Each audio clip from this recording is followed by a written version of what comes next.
Cumprimento a todos, aqui é o pastor José Carlos Carvalho. Estamos juntos para mais um comentário da nossa próxima lição que vai ser ministrada no próximo domingo, dia 21 de novembro.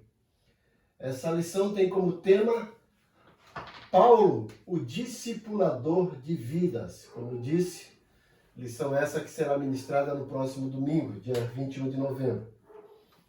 O meu desejo, a minha oração é que Deus use cada um de vocês, professores, com autoridade, com unção, sabedoria e principalmente dinamismo, para tornar essa aula bem dinâmica, para motivar os seus alunos.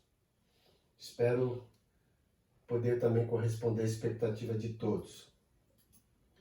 E antes de iniciar essa aula, eu queria pensar um pouquinho sobre discipular de discípulo, já que o tema sugere um assunto muito relevante e importante, que até é mal compreendido em algumas igrejas.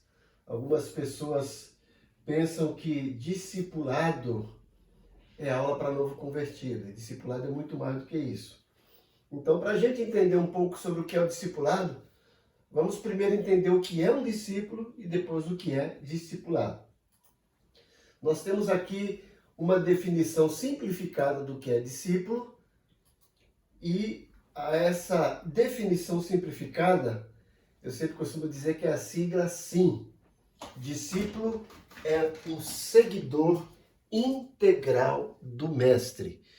Seguidor integral do mestre. Isso que é discípulo, certo? Essa é a definição simplificada. Vamos agora para a definição mais abrangente de discípulo. Discípulo é uma pessoa cujo compromisso principal na vida é seguir a seu mestre, desenvolver-se para ser como seu mestre e fazer a vontade do seu mestre. Então, você percebeu que um discípulo ele tem um compromisso de vida. E esse compromisso principal de vida significa seguir o seu mestre, no caso Jesus. E nesse compromisso de seguir o seu mestre, o discípulo precisa se desenvolver no intuito de ser como o seu mestre e procurar sempre fazer a vontade do seu mestre. Essas são as definições de discípulo. Uma definição simplificada e uma definição abrangente. Então é bom que o professor passe isso para o aluno, para que o aluno entenda um pouco melhor a aula, já que o título é Paulo, o discipulador. Então vamos pensar um pouquinho nisso. Discipulado, o que é discipulado? Então, mais uma vez, nós temos uma definição simplificada e depois uma definição abrangente. Na definição simplificada, dizemos que discipulado é um estilo de vida, onde existe uma relação comprometida e pessoal. Veja, discipulado não é uma aula, não é um curso, é um estilo de vida. É parecido com o que Jesus fez com os seus discípulos. Jesus pegou os discípulos e trabalhou na vida deles. E eles passaram a ter um projeto de vida, um estilo de vida. E nesse projeto, nesse estilo de vida, eles tinham uma relação comprometida e pessoal com Jesus. Essa é a definição simplificada.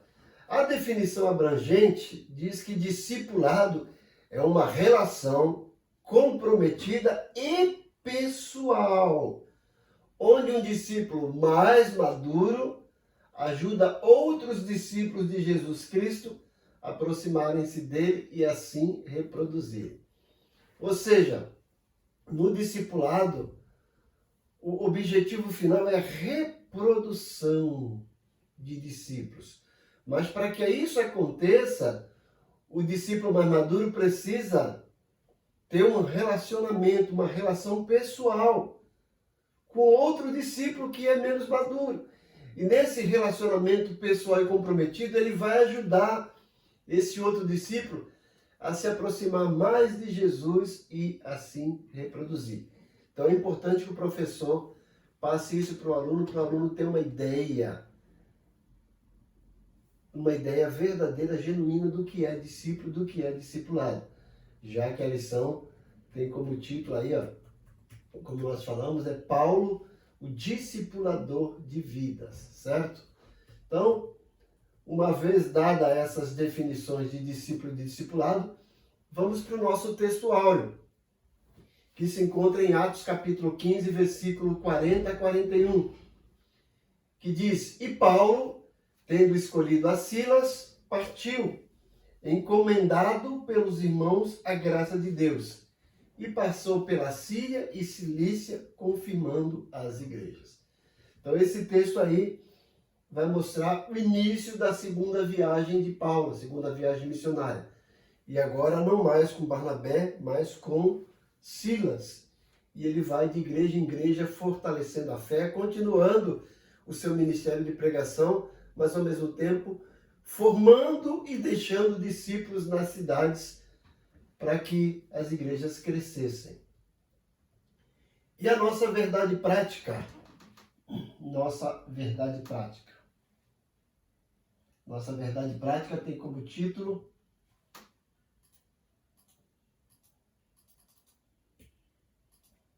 O discipulado cristão forma discípulos de Cristo para que o imitem de forma que seja glorificado na sociedade. Então, ó, o discipulado vai formar novos discípulos de Cristo para imitar a Cristo. E essa imitação vai fazer com que Deus seja glorificado na sociedade através da vida desses discípulos que são formados, certo? Os nossos objetivos. O objetivo geral é revelar a missão integral da igreja no discipulado, que é pregar e ensinar, né? Eu vou mais além, né? Não é apenas pregar e ensinar, é formar novos discípulos, para que esses discípulos formem outros discípulos, tá? Então é gerar discípulos e formar discipuladores. E nossos objetivos específicos. O primeiro objetivo específico, que corresponde ao tópico 1, é relacionar o apóstolo Paulo com o discipulado bíblico. Segundo objetivo específico, salientar a integridade da missão no discipulado, pregar e ensinar. E o terceiro objetivo específico é ponderar o discipulado com pessoas de outras culturas. Vamos aqui para o ponto central. O ponto central é a missão da igreja é pregar e ensinar. Veja bem, a revista aí diz a missão. Eu diria, uma das missões da igreja é pregar e ensinar. A igreja tem muito mais do que isso, tem muito mais missões do que essa, né? Mas a revista aqui, o foco dessa lição é mostrar o discipulado através da pregação e o ensino como uma das missões da igreja, correto? Interagindo com o professor.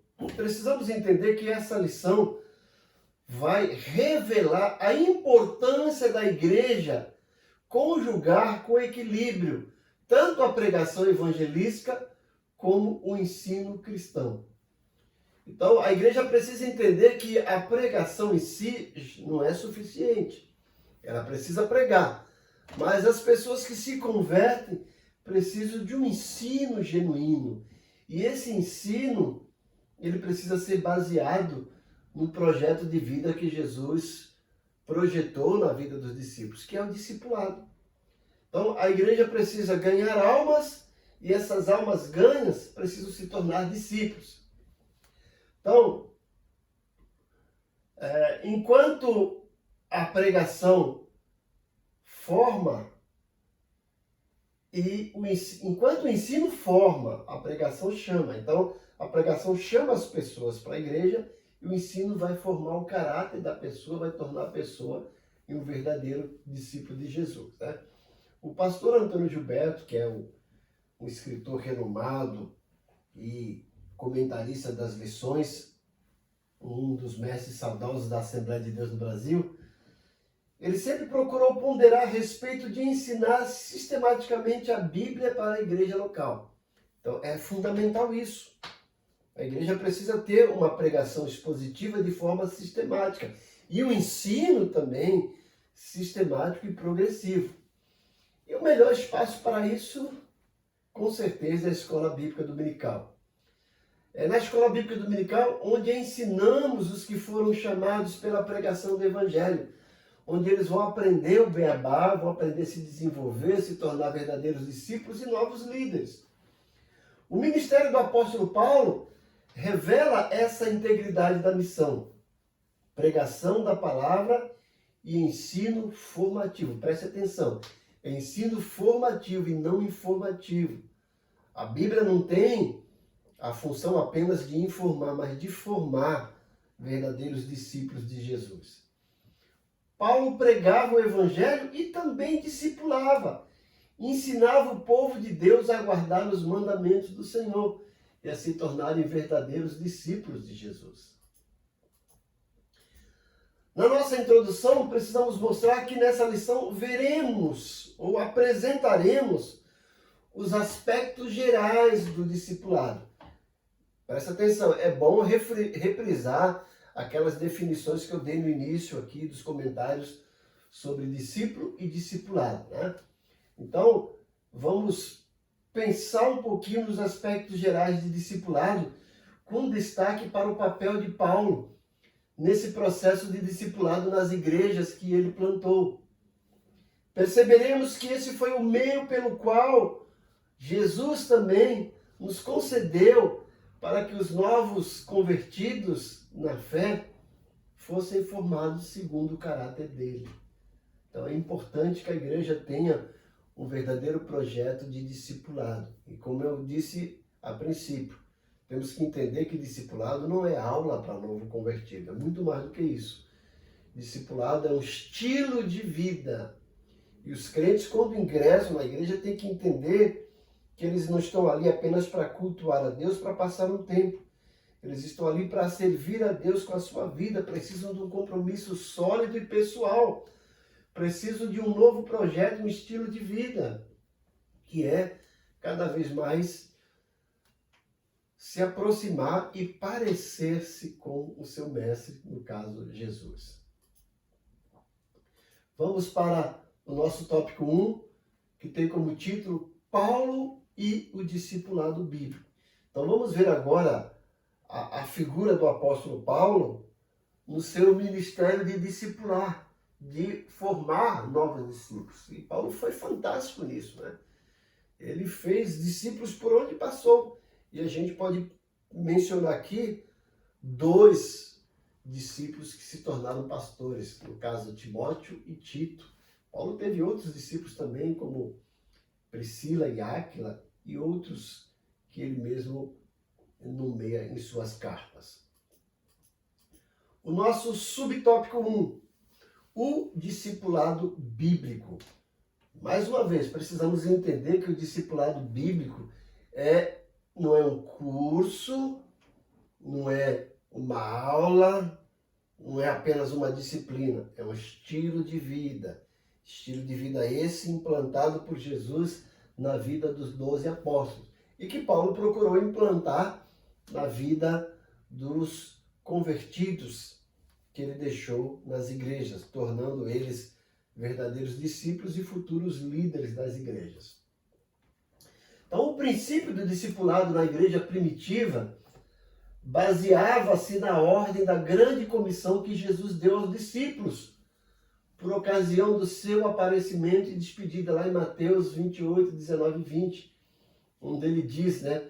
Portanto, ide, fazer discípulo de todas as nações, batizando-os em nome do Pai, do Filho e do Espírito Santo, e ensinando a guardar todas as coisas que vos tenho ensinado, e eis que estou convosco todos os dias até a consumação dos séculos. Então, após o Pentecoste, quando a igreja toma ali a sua forma visível, o cuidado com os novos convertidos na fé precisava ser bem estruturado. E a gente pode perceber isso em Atos 2, 42 a 47, onde os apóstolos e os novos convertidos perseveravam na doutrina, ou seja, no ensino das Escrituras, na oração, na prática da comunhão e do serviço cristão, do serviço de assistência, de comunhão. Tudo isso fazia parte do programa de discipulado da igreja. Então, era uma coisa natural, as pessoas se convertiam e passavam a viver esse estilo de vida, esse projeto de vida, procuravam ter esse relacionamento pessoal e comprometido com seu mestre. E da mesma forma, Paulo fazia discípulos por onde passava.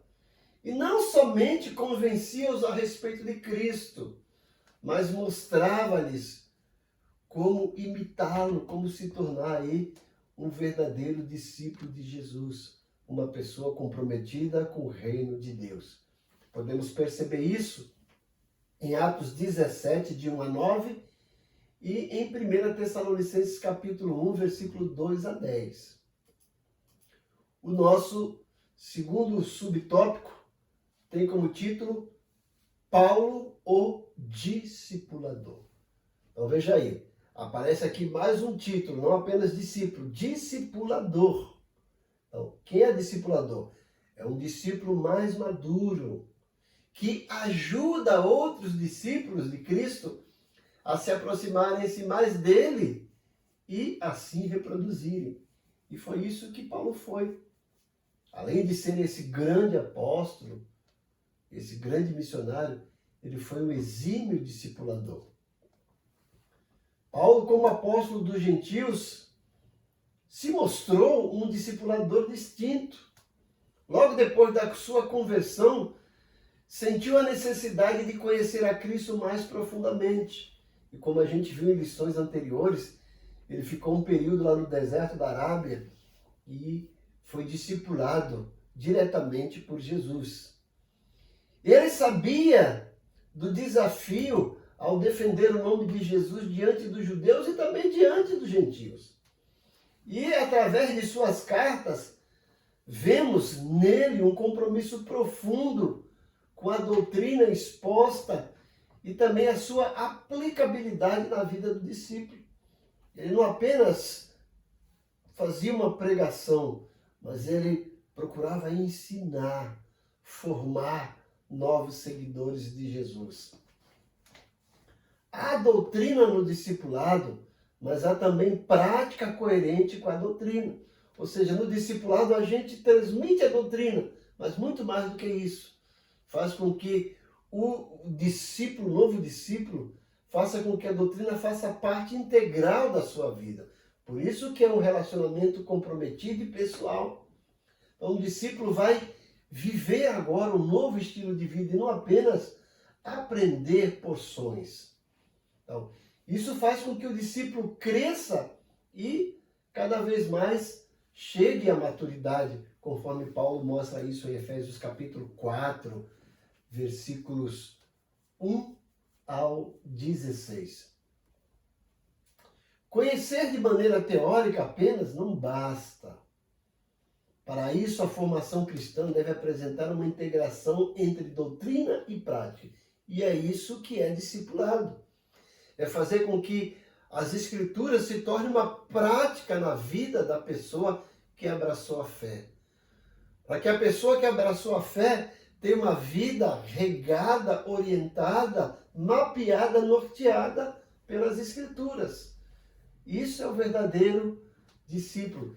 E essa é a tarefa, a missão do discipulador. Gerar novos discípulos comprometidos com a palavra de Deus. O nosso terceiro subtópico vai mostrar a metodologia de Paulo para o discipulado. Então, o primeiro passo para o discipulado de Paulo era pregar o evangelho. Então, onde quer que ele chegava, ele pregava o evangelho. E pelo poder do Espírito Santo, as pessoas eram convencidas a respeito de Jesus. Então, a partir dos primeiros convertidos, ele plantava uma igreja e, ao plantá-la, ficava ali o tempo suficiente para afirmar os passos dos novos convertidos, tornando eles verdadeiros discípulos de Jesus. Como o seu ministério envolvia itinerância, né? Um ministério um pouco de cigano, ele não parava porque era esse o ministério dele, e de cidade em cidade pregando o evangelho e deixando uma igreja fundada. Então ele não ficava muito tempo no mesmo lugar. E logo enviava alguém experimentado na fé para dar continuidade ao discipulado dos novos convertidos, né? Então é isso que a gente pode observar em Atos 13, de 1 a 4, em Atos 15, do 39 a 40. Em seu ministério, vemos discípulos especiais que ajudaram muito o trabalho de Paulo. Esses discípulos especiais que foram discípulos de Paulo e se tornaram discipuladores, geraram outros discípulos. Vemos o caso Timóteo, Tito, o próprio Silas, Lídia, Áquila e Priscila e outros mais. Podemos ver um pouco disso em Atos 15, versículos 40 e Atos 16, 1. Além de fortalecer a fé dos novos convertidos, Paulo mantinha uma relação de comunhão e amizade com eles e os seus cooperadores. Uma lição importante aqui é destacar que a obra do discipulado envolve pessoas que sejam cristãos de verdade, pessoas idôneas, que amem o Senhor e sua igreja, ao ponto de se doar inteiramente em favor de um novo convertido. Podemos lembrar aqui que em 2 Timóteo capítulo 2, versículo 2, nós temos lá um exemplo de uma geração de discipulado, né? Que é a quarta geração. Nós temos uma geração de 4 gerações de discipulado.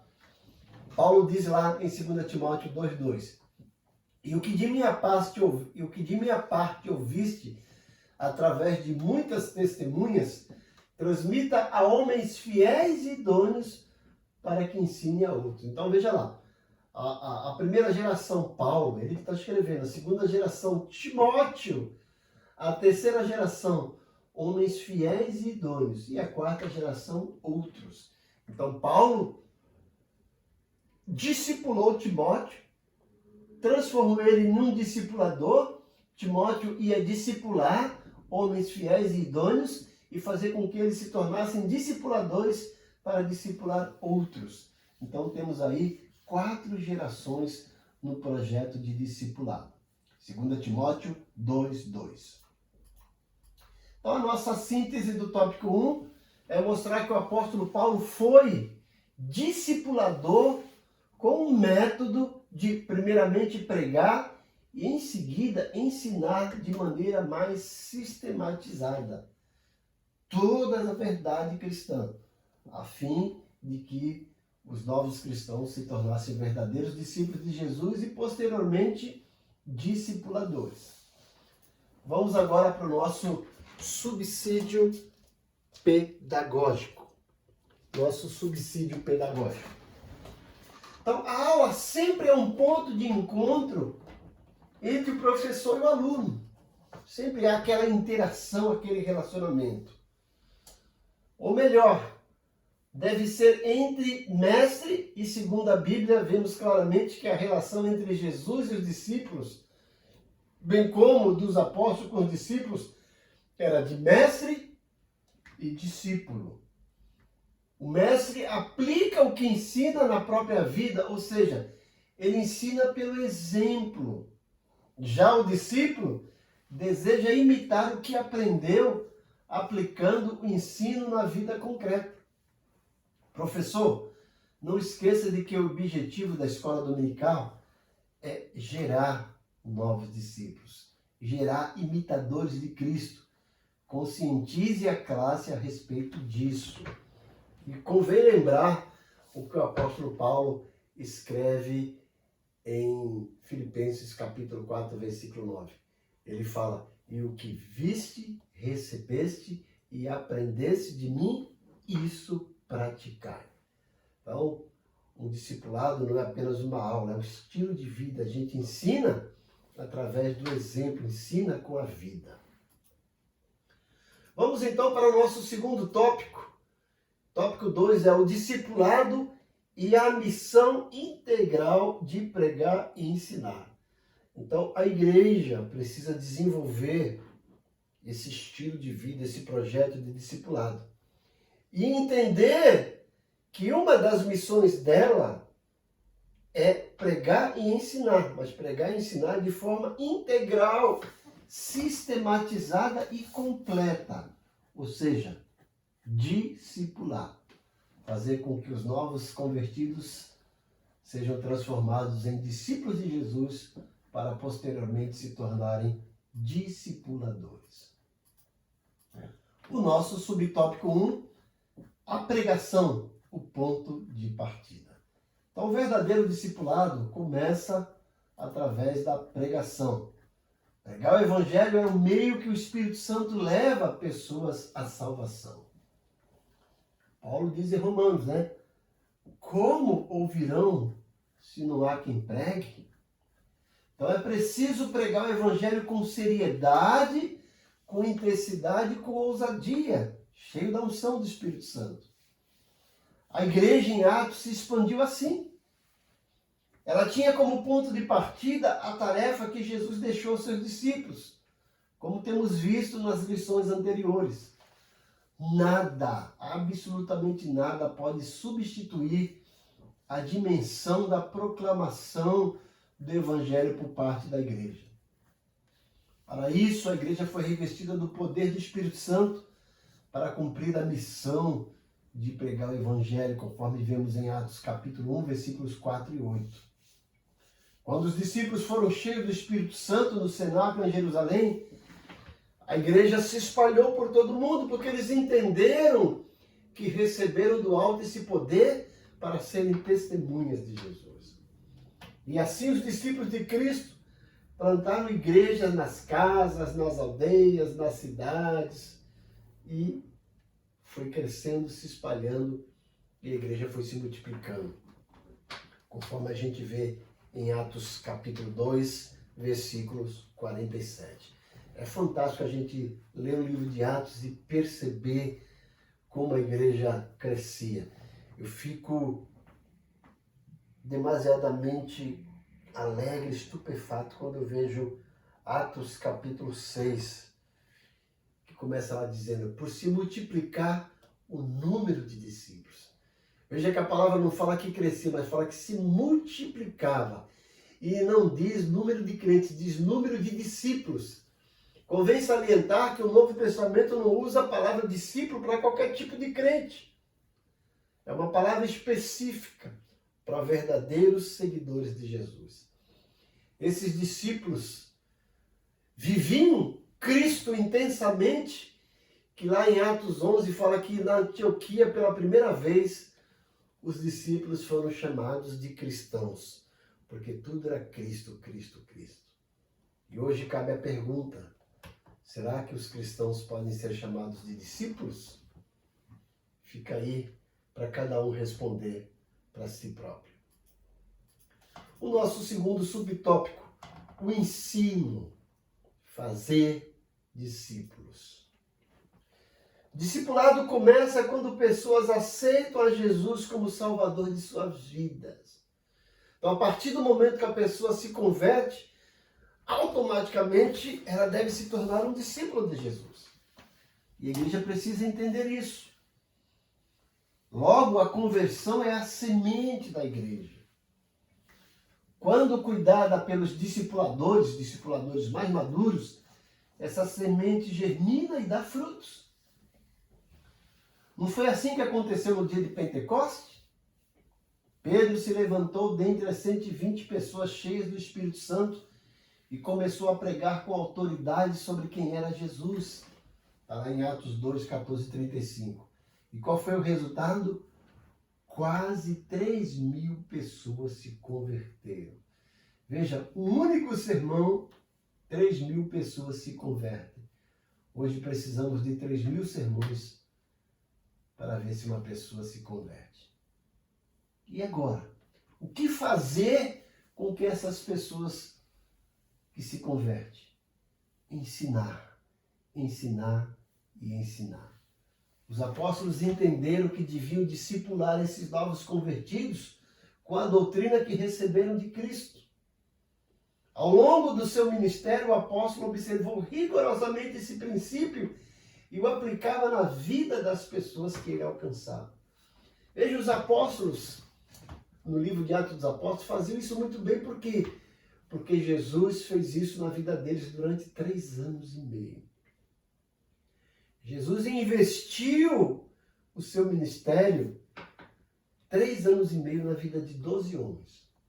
E agora, depois que ele sobe para o céu, ele sabia que esses 12 homens estavam capacitados para dar continuidade ao seu ministério aqui na terra. E o resultado foi fantástico. A igreja crescia cada vez mais no livro de Atos. O nosso terceiro subtópico, pregação e ensino. A igreja local é um lugar onde a palavra de Deus deve ser proclamada com autoridade, em que as pessoas sejam atraídas pelo Espírito Santo a Cristo.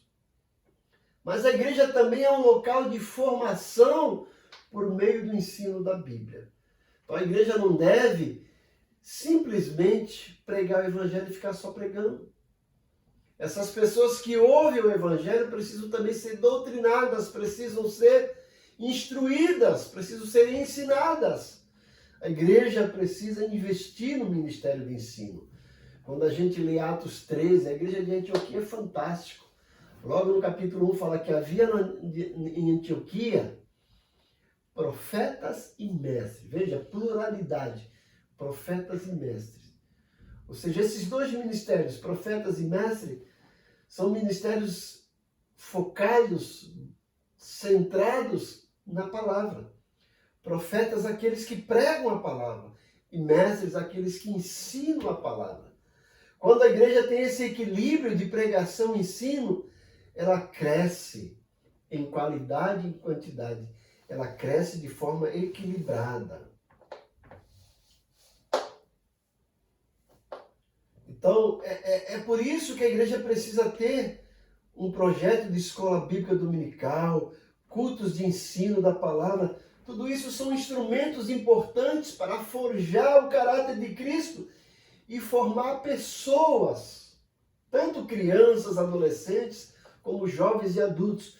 Formar essas pessoas em verdadeiros imitadores de Cristo, ou seja, em verdadeiros discípulos de Jesus. Essa é uma das mais nobres missões da Igreja de Jesus. Através da pregação e ensino, formar discípulos para que se tornem discipuladores. E a síntese do nosso tópico 2 é que o discipulado compreende a missão de pregar o Evangelho e ensiná-lo como caráter formativo, gente, e não apenas informativo. A igreja precisa entender que ela precisa formar novos filhos de Deus, novos discípulos de Jesus, e não apenas informá-los.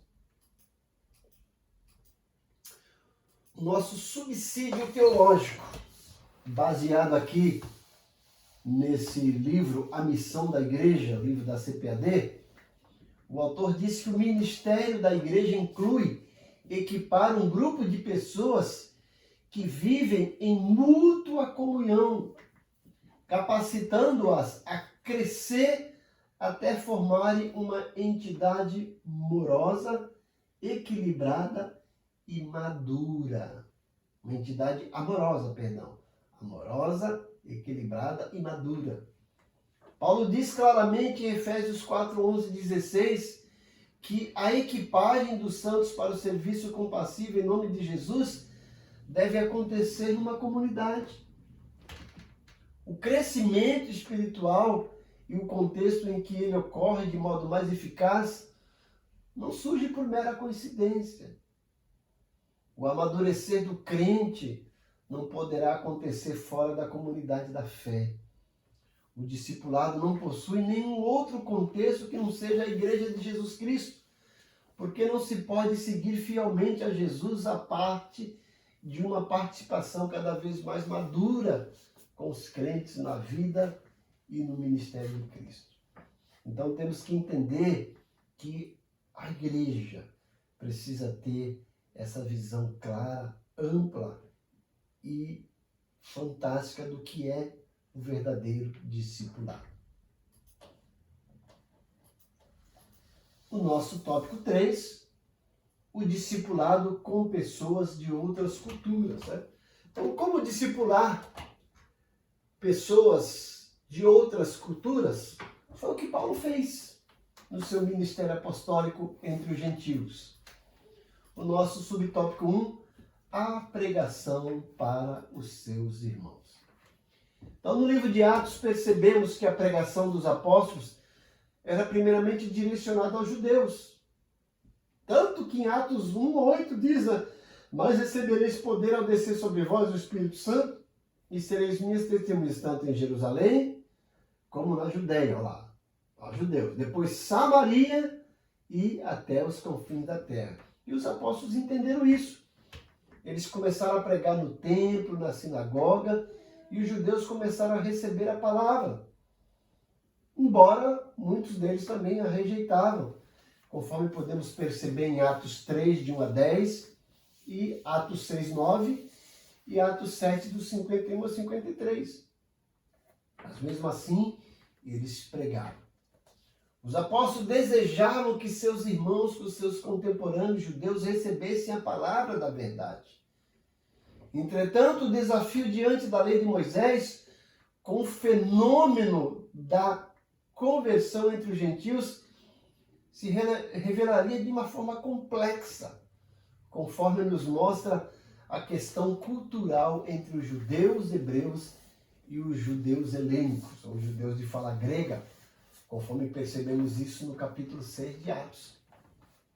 O derramamento do Espírito Santo na casa de Cornélio, quando o Espírito desceu pela primeira vez para um povo de mentalidade gentílica, lá em Atos 10, 44 a 48. O concílio de Jerusalém, onde os apóstolos se reuniram e perceberam que o evangelho para os gentios precisava ser pregado sem colocar neles o peso da cultura judaica, do tradicionalismo judaico. Então, o concílio de Jerusalém foi um divisor de águas e deixou bem claro que os gentios não precisavam guardar os rituais da fé mosaica, mas sim o evangelho da graça pregado pelo apóstolo Paulo. O evangelho entre os gentios trouxe um grande desafio para a igreja que estava crescendo. A igreja precisou entender que eles precisavam fazer um discipulado diferenciado na questão de cultura. Era um discipulado transcultural para agora o povo de mentalidade gentílica. O nosso subtópico 2, e vai tratar exatamente disso, a expansão para os gentios. Então a igreja não poderia fugir dos gentios, pois alcançá-los era a promessa de Cristo, registrada em Atos 1:8, ou também já no Antigo Testamento. Os apóstolos seriam testemunhas de Cristo não só em Jerusalém, mas passariam pela Judéia, por Samaria, até chegar aos confins da terra. Por isso nosso Senhor levantou um homem tenaz e valente, separado para ser apóstolo dos gentios. Apóstolo Paulo, conforme vemos em Atos 9, de 1 a 9 e Atos 26, de 14 a 18. Paulo discipulou pessoas oriundas de diversas culturas e costumes religiosos. Ele começou discipulando judeus, mas esse discipulado alcançou depois pessoas de mentalidades gentílicas.